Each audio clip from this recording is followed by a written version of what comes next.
Hey guys, in this video, I'm going to try and convince you that having a seed project or a template for your future Adobe Premiere projects is really worth it, and it's going to really help you stay very organized and maintain consistency over the years of your video editing career. So I actually created a script that you can use on Windows, and you can customize it to your liking so that in the future you have a very clean project start.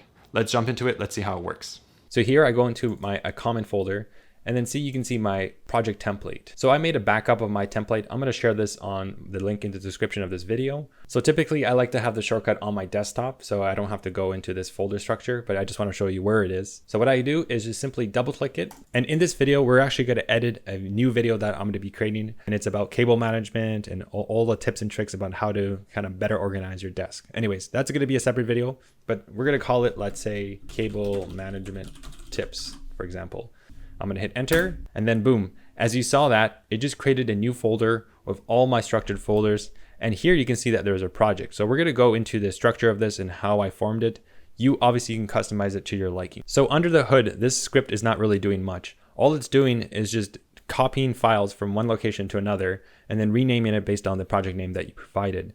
Now this may seem trivial, but it does save you a lot of time in having to like copy and paste and all that stuff. So it just makes it really easy. Here, I'm gonna show you what it looks like. So here I've defined the kind of the template of all the stuff I have, and we'll go into the folder structure a little bit later. And then here I've defined what the script does. And at this line over here, you can redefine it as you wish if you download this template, and you can customize it as you want. So you can define where the folder, where the template sits, and then where it needs to be copied to. So this all can be customized. It's pretty straightforward. That's pretty much it, a very simple script. And it's gonna save us a lot of time, repetition, and of course, maintain that consistency, which is very key. So let's talk about the folder structure. Now you may look at this and seem like, wow, this is really complicated. Maybe I don't need all this. If you have like a really simple, like maybe one simple clip of you talking and maybe a couple clips of B-roll.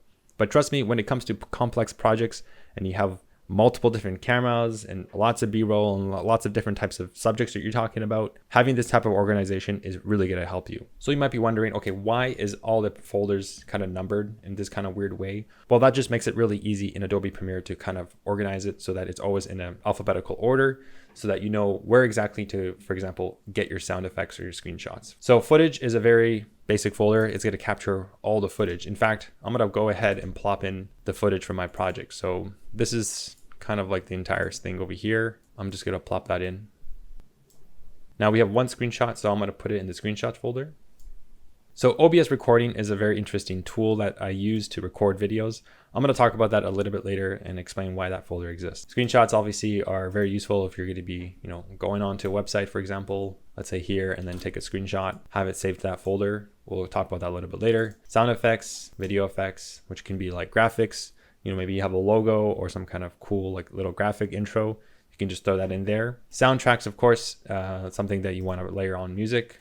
And then this is for thumbnails and exports. So what I like to do quite often is take a still from my video timeline and then maybe use that for a thumbnail in a YouTube video, or just have my exported project over here. So everything is structured. Now these folders here are just auto-generated. You don't really need to have them in your base template, but they're just there for whatever reason. Yeah, we don't really need that. And of course, there's some really interesting stuff here. So my keyboard shortcuts training. So this basically takes me to where all my keyboard shortcuts. We'll talk about that a little bit later. It's good to have this here all the time.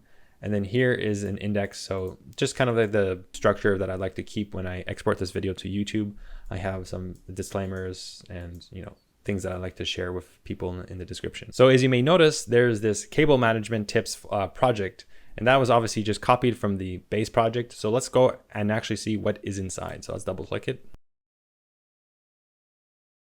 And then voila, you can see all the bins are here and they're already pre-organized, which is really nice. So I'm going to open up the main project window with the tilde short key. This is a very handy shortcut, so you can actually do some project management over here. So let's open that up. And then here you can see all our folders. So you can see that footage, sequences. This was not a system folder. If I go back to the actual project structure, you can see that it's missing here 0, 2. So this is number 1. And then we have some other ones that are not actually part of the system folder. So nested clips, backup sequences, and then we have thumbnails. That's part of the common one. Now we have a common folder, which has things like black video. And here is a very interesting one. This is like actually a font. So if I quickly just add in a font, T to add a font, you can't really see anything there. But if I apply the font, then there you go. This is a really good way to kind of just keep a consistent font. Now you can define this whatever you want it to be. You can just go into the graphics and then change it. But we'll save that for a separate video. Another common folder I often create for every new project is a folder to hold all my audio recordings when I do voiceovers.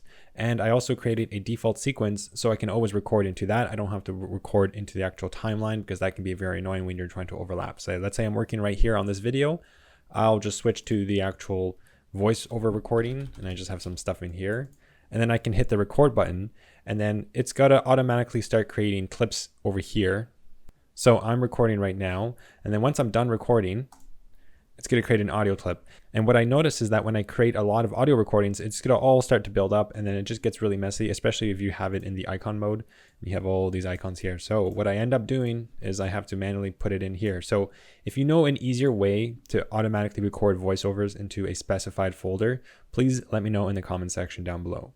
And then finally, we have our template sequences. And this one's a really interesting one because let's expand it again. Here you can see these are all the common kind of aspect ratios and frame rates that I use. Here you can see 2.7, 30 frames per second, 4K 24p, which is probably the most common one I use for YouTube. And then we have a vertical one. So if you want to get into YouTube Shorts, for example, or you want to post to Instagram or be on social media in general, it's really handy to have this kind of sequence that is already predefined for you so that you can just, obviously you're going to want to create a copy. You don't want to be using your base template. So for example, I'm going to Control C and then just paste it into my actual sequences folder. And then I'm going to rename this to project main vertical. And then there you have a vertical aspect ratio. So that is very handy to have. So all my other sequences are not that fancy. Let's go back into it really quickly. Backup sequences, sorry. So yeah, there's 1080p, which is nice to save on disk space. I can use that one. 1080p 30 for action sports and stuff like that. All this is for free. You just get it from the template generator and it's all very nice and structured.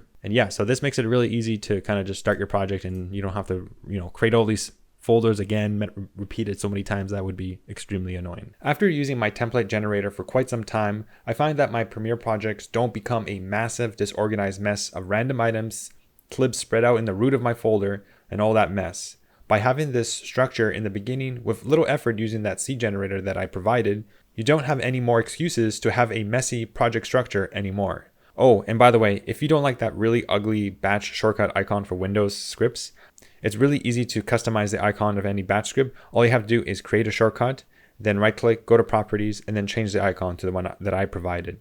So we're at the end of this video. I really hope I convinced you that having a seed project or just a really good folder structure that you can replicate over many different times is going to be really beneficial for your kind of staying organized, staying sane during a very complicated project, and just overall have that consistency. Thanks for watching. If you do like this video, please do give a like. It really helps with the channel. And let me know if you want me to make a Mac OS version of my script.